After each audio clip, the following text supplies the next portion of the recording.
It said that Emperor Nero fiddled while Rome burned, but Los Angeles Mayor Karen Bass did no such thing. She just took a taxpayer-funded trip to the Paris Olympics while cutting $17 million from the fire department's budget and ignoring the cries of her fire chief. Actually, I got that totally wrong. She took three taxpayer-funded trips to the Paris Olympics. The Olympics lasted 2 weeks. What is that, an 11-hour flight each way? 12 hours, Bill? What is that? That sounds about right. Yeah, about 11 hours. But, hey, think of the miles she earned. Hey, everybody, I'm Steve Green with Bill Whittle, Scott Ott. This is Right Angle, brought to you by the members of BillWhittle.com. Gentlemen, we could talk all day and all night by the light of the fires about how the state of California and the city and county of Los Angeles did everything contrary to mitigating, these inevitable wildfires. But what's interesting to me, gentlemen, is that on Monday, the New York Times, which is usually not unfavorable to Democrats, they ran a brutal hit piece on Bass talking about these trips to Paris, trips to Mexico, trips to Africa. They detailed how she promised during the primaries in 2022 that she would not travel outside of California. She said the only cities she'd go to would be like San Francisco and Sacramento and San Diego, all California stuff. And the New York Times said, and this is supposed to be a straight news story, but the New York Times said, and this is a quote, "That pledge has been spectacularly broken." Bill, you're an LA guy. You know the drill. The NYT sets the tone for how other news outlets, including Los Angeles Times, cover a story. Do you think Bass is going to be made to take the fall to protect Gavin Newsom, and his presidential hopes? The word on the ground here is that they might both be going down. There's Really? Yeah, I think recall efforts have started for both of them. Gavin, just to get Newsom out of the way as quickly as possible. He's not exactly covered himself with glory during this adventure.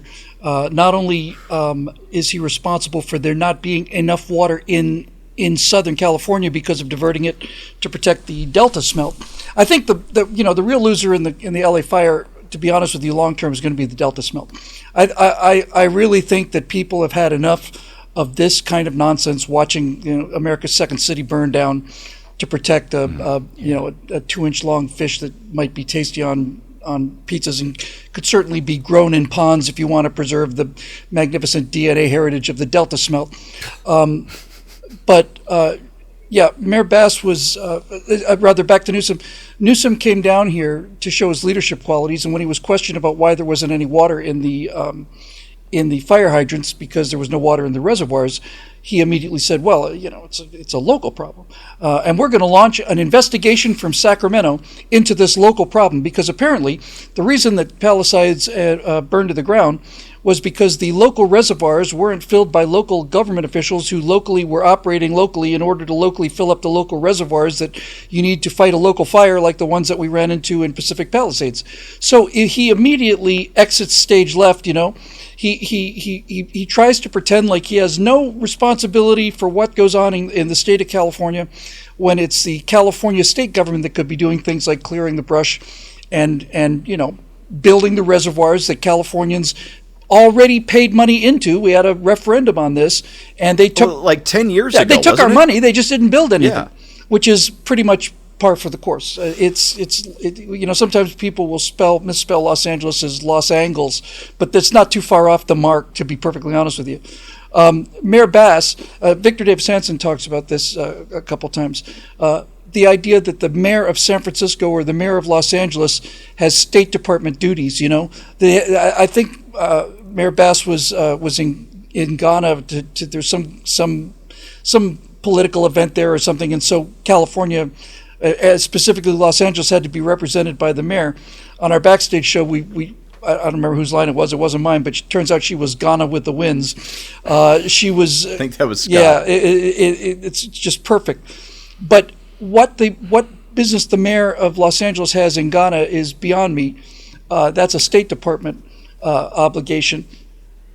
I don't even think anybody's particularly prepared to buy the argument that she was there trying to drive Ghanaian investment in the great city of Los Angeles. I don't think that's very credible. She's a grifter, Steve, and the reason that grifters get elected is so they can do things like go to the Olympics and be called, your honor, and do things like this. She's utterly incompetent, and she's emotionally incapable of dealing with a crisis like this.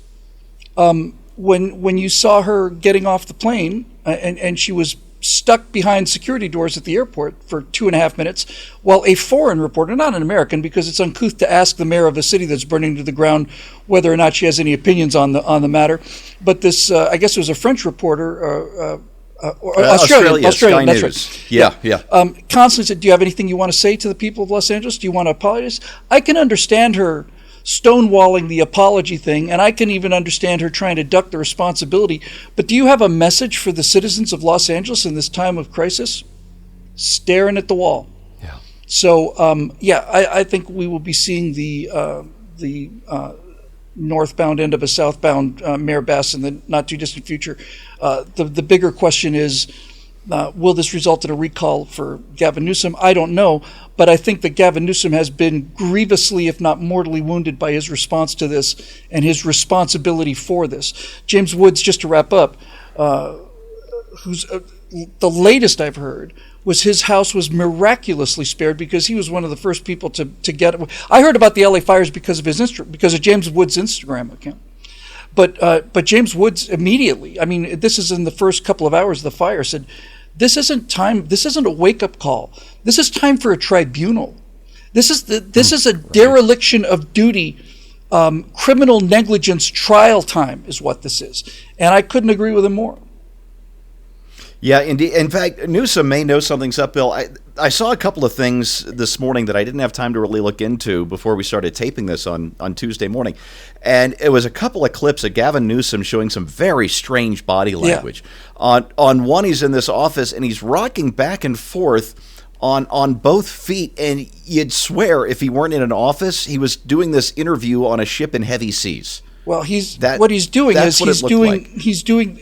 primates will do a rocking behavior when they are under intense stress. They will. It's something that's a neonatal kind of a thing. They will start to get into this kind of a rhythm when they're deeply stressed. And neither Bass's stone-faced refusal to face the reality of what was going on, nor Gavin Newsom's desire to run and hide at the nearest hair salon. It reflects much in the way of glory as far as the leadership out here in California goes. I genuinely think this is going to move the needle as far as the politics of the state. I really genuinely do. Oh, I hope so. California, it's so beautiful. It just the geography of the state deserves better than the Democrats that keep getting elected there. Bet. And in the other Newsom clip, they were asking about the horrible damage in Hawaii that 2-3 years later, and he was doing this with his shoulders as he got to, that's not going to.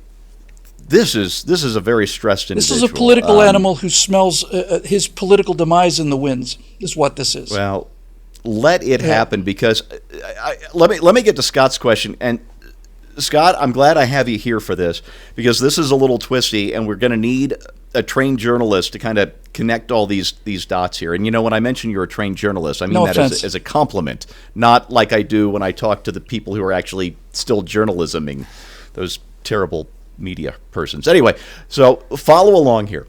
One of Mayor Bass's big hires was her Department of Water and Power chief, Janice Quinones, and her focus at Water and Power has been, and this is a quote, to amplify equity in the environmental justice space, not to refill reservoirs or make sure the hydrants work. I would have thought it would have been. I thought it would have been to make sure that there was water in power. That's total 20th century thinking. I don't know what's wrong with you, but here's where it gets interesting. PG&E, the big utility company, they spent hundreds of thousands of dollars to keep Governor Gavin Newsom in office during the 2020 recall election, and that happened a year after Newsom signed special legislation protecting PG&E from liability for the wildfires started by PG&E's improperly maintained power lines. I believe that was the 2018 fires. So when Janice was hired, she got a 72% salary increase over her predecessor. She gets paid $750,000 for this job. And Scott, can you guess what her previous job was? I'm afraid. Senior Vice President, Pacific Gas and Electric. Oh, really? Just coincidentally? Oh, forget it, Jake. It's Chinatown. Yeah. Well played. A couple of thoughts on this. Number one, based on the performance I've seen from Mayor Bass, the city is better off when she's out of the country. Yes. I'm not sure that any harm was done by her absence. She, as the old joke says, she didn't leave no vacancy. When she left, there was no crying need for her. The other thing is, I saw that clip of the Australian reporter asking questions of Mayor Bass. It looked like she was just standing in a jetway or something like that, just off of an airplane. And I thought, reading the expression that she had on her face, I thought somebody had overdubbed the questions onto a video that just showed her standing, waiting in line for something to happen. At first, when I saw it, I thought, this isn't real, because no human, and certainly no mayor of a major city, could stand there mute and just staring as if she was incapable of speech or didn't understand what was being said, and she just was basically staring at the wall. That didn't seem real to me. It was only later I realized, oh my goodness, it is real, and she had nothing to say. So wherever she had just come from on that plane, she knew what she was flying into. She had not 15 seconds of prepared remark to say, I've got to get to City Hall and get to work on this. My heart goes out to all the people who are suffering in this, or something, anything. Yeah. And she just and how maladroit could she possibly be to not realize that video, even if it was somebody who she didn't know asking her the questions, that video was going to go everywhere. So she's clearly incompetent and not cut out for a position of that responsibility. When I saw the salaries of some of these top leaders of the fire department, and I saw one, I don't know if this is true, but I saw one woman saying, what are the odds that there are 3 top leaders in one single big city fire department who are all named Christine and are all lesbians? I mean... 100%. And apparently in Los Angeles it's 100%. So, this is so sad on so many levels. And I guess the only redeeming thing in all of this is, we mentioned in our backstage episode, the miracle that 12,000 homes have burned, but so far anyway, there are only a couple of dozen dead as a result of these rapid moving fires, these fire tornadoes, essentially. And that's a tribute not only to the actual, deployed people from the fire department, but for people in all of those neighborhoods who are helping their neighbors and getting out of harm's way as rapidly as possible, and people walking away from a lifetime of work on their homes and a lifetime of memories in pictures and just all the various things that make up that whole emotional space of your home. And for them to realize, hey, we've got to get out of here. We've got to help everybody get out of here. And so, if anything, this is not a story about government. This is a story about individual people, once again, like the people in North Carolina after Hurricane Helene, who came together and did the best they could to deal with a horrible situation. Yeah, if I can talk a moment about that miracle of only 24 people that we know of so far dying in these fires. Give you an idea how quickly these fires can move. Several years ago, we had forest fires west or east of us in Black Forest, which it's here in El Paso County, southern Colorado, on the Front Range. And there was a married Air Force couple, 2 officers in the Air Force, presumably intelligent people, but not native Coloradans who had been transferred here fairly recently. They lived out in Black Forest, and they saw the fires coming. There was an evacuation order, and they thought, we've got time. They died. They suffocated in their own garage trying to get out. That is how quickly these things can move. And so the hand of God, a miracle, luck, whatever it is you want to call it, California, Los Angeles has had an awful lot of it. The tragedy of it is how unnecessary it all is, because the city, the county, and the state didn't do the basic work to mitigate a fire that everybody knew was coming, because they do. That's just the way the area is built, and you have to prepare. They failed to prepare, and now there are neighborhoods that are gone. There are people that are dead, and what we need is some accountability. And Los Angeles, I hate to ask anything more of you right now, but that accountability is up to you. So let's repair the damage and then hold some rear ends to some fires, all right? Okay, that's your right angle on that. Brought to you by the members of BillWhittle.com. Thanks for watching. We'll see you next time.